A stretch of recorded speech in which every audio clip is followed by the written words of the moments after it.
Iran Israel का ceasefire होने के बाद से गजा पर इजरायली सेना ने पूरी ताकत से हमले शुरू कर दिए हैं।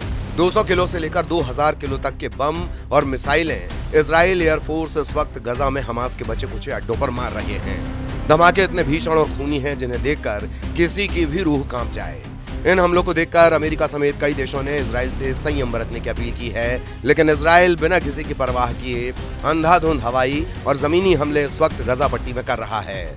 हम आपको दिखाते हैं कि पिछले 24 घंटे के अंदर गजा में इजराइल हमलों का कितना भीषण और व्यापक असर हुआ। इजरायली सेना यानी आईडीएफ का दावा है कि गजा सिटी के सबरा इलाके में एक टारगेटेड एयर स्ट्राइक में हमास का टॉप कमांडर हकाम मोहम्मद इस्सा मार गिराया गया है। आईडीएफ ने कहा कि अल इस्सा 7 अक्टूबर 2023 को हुए हमले का मास्टरमाइंड था।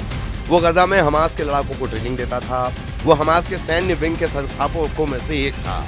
इजरायली सेना ने कहा कि टॉप कमांडर इस्सा हमास की सैन्य ताकत बढ़ाने का काम करता था।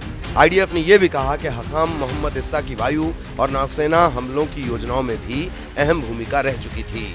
बताया गया है कि इस्सा हमास के जनरल सिक्योरिटी काउंसिल का सदस्य, ट्रेनिंग हेडक्वार्टर का प्रमुख और अल कसम ब्रिगेड की मिलिट्री एकेडमी का सह संस्थापक भी था। तो कथित तौर पर हजारों लड़ाकों को प्रशिक्षित करने में और तकनीकी क्षमता विकसित करने में ये लगा हुआ था। आईडीएफ ने बताया कि इस्सा ने सीरिया और इराक में युद्ध की ट्रेनिंग ली थी। साल 2005 में सीरिया से गजा आया था। इसके बाद वो हमास के सैन्य संगठन का अहम हिस्सा बन गया, लेकिन अब वो मारा जा चुका है। गजा के स्वास्थ्य मंत्रालय के मुताबिक अक्टूबर 2023 में शुरू हुए इजराइल के गजा युद्ध में अब तक कम से कम 56,412 लोग मारे गए हैं और 1,33,054 घायल हुए हैं। इन आंकड़ों को काफी कम बताया जा रहा है। हकीकत में गाजा में 1 लाख से ज्यादा लोग अब तक मारे जा चुके हैं, ऐसा कई मीडिया रिपोर्ट्स में दावा किया गया है। अब आप ये जान लीजिए गजा में हुए ताजा हमलों में क्या हुआ है। इजरायली सेना पर आरोप है कि उसने हमास के टॉप कमांडर हकाम मोहम्मद इस्सा को मारने के लिए 72 निर्दोष नागरिकों की बलि ले ली। इजरायली सेना का दावा है कि टॉप कमांडर इस्सा ने फलस्तीनियों के शिविर के बीचों बीच अपना अड्डा बना रखा था, जिसकी वजह से टॉप कमांडर मोहम्मद इस्सा के साथ आम फलस्तीनी मारे गए।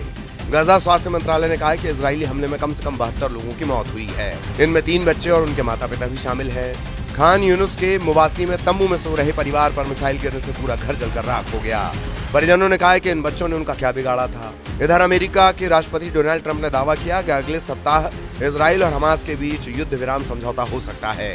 ट्रंप ने कहा है कि हम गजा की स्थिति पर काम कर रहे हैं, इसमें मदद करने की कोशिश की जा रही है।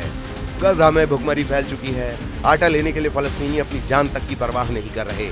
अमेरिका और इजराइल की तरफ से भेजे गए आटे को हासिल करने के लिए लोग टूट पड़ रहे हैं, लेकिन इस बीच ऐसी खबर आई है जिसने होश उड़ा दिए।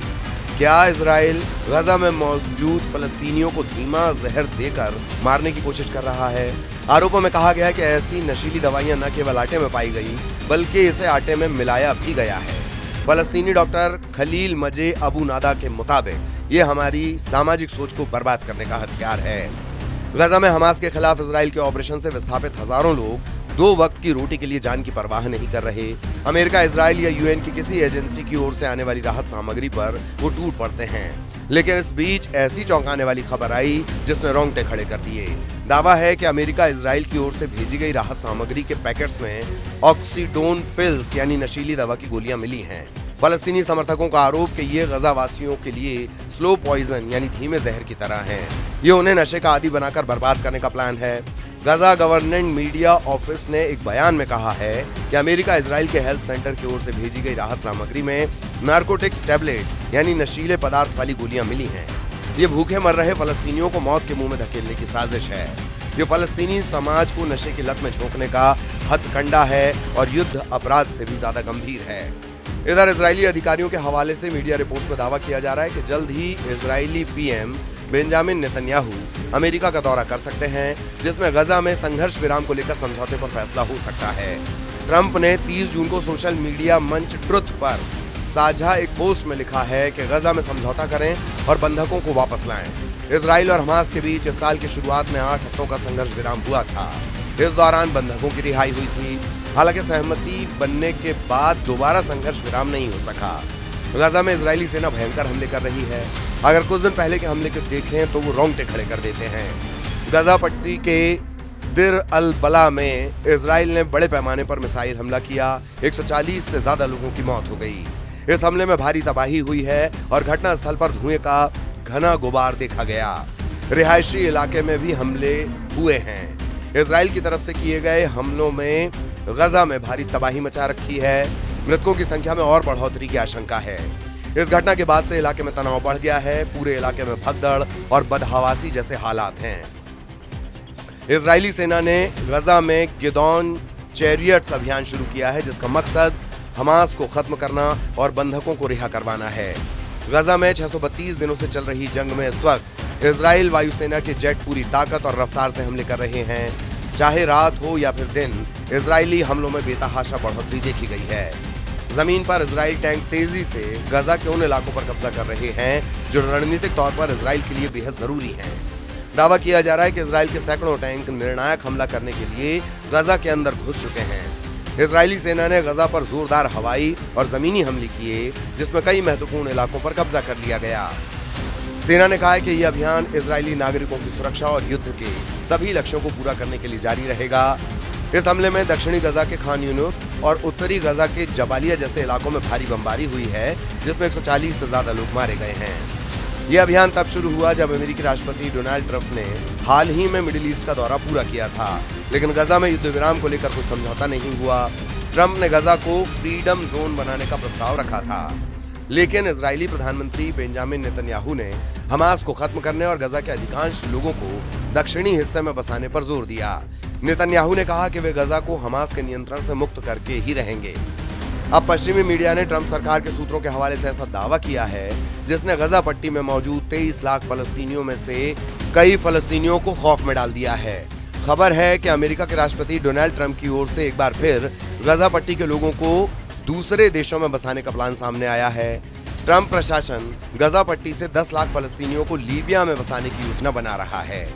इसके लिए अमेरिका की ओर से लीबिया को अरबों डॉलर का ऑफर दिया जा सकता है। डोनाल्ड ट्रंप की तरफ से कुछ समय पहले भी गजा के लोगों को पड़ोस के अरब देशों में बसाने की बात कही गई थी। उस समय ट्रंप के प्लान का गजा और हमास के अलावा अरब के देशों ने कड़ा विरोध किया था। एनबीसी न्यूज अपनी रिपोर्ट में बताता है कि ट्रंप प्रशासन ने लीबिया के नेताओं के साथ इस बारे में बातचीत शुरू कर दी है। फलस्तीनियों को बसाने के बदले में अमेरिका से लीबिया को अरबों डॉलर की वो रकम मिलेगी जो उसने सालों पहले फ्रीज कर दी थी। हालांकि अभी इस बारे में कोई आखिरी समझौता नहीं हुआ है। स्टेट डिपार्टमेंट और नेशनल सिक्योरिटी काउंसिल ने इस पर टिप्पणी नहीं की है। इजराइल सरकार के प्रतिनिधियों ने इस मामले पर कोई टिप्पणी करने से इनकार कर दिया, लेकिन ऐसा लग रहा है कि गृह युद्ध से जूझ रहे लीबिया में 10 लाख फलस्तीनियों को गजा से लीबिया भेज दिया जाएगा। अगर ऐसा होता है तो ये तय हो जाएगा कि अब इजराइल गजा से सभी फिलिस्तीनियों को हटाकर पूरे गजा पर कब्जा कर लेगा। इधर ऑक्सफेम के इजराइल और फलस्तीनी इलाकों की पॉलिसी लीड बुशरा खालिदी ने कहा है कि ये गजा में इजराइल के युद्ध का सबसे घातक और विनाशकारी दौर है, लेकिन दुनिया ने इससे मुंह मोड़ लिया है। 21 महीनों की तबाही के बाद गजा एक ऐसी जगह बन गया जहां अंतर्राष्ट्रीय कानून निलंबित हैं और मानवता गायब है। अब ऐसे हालात में गजा में इजरायली सेना आगे क्या करती है, इस पर पूरी दुनिया की निगाह है।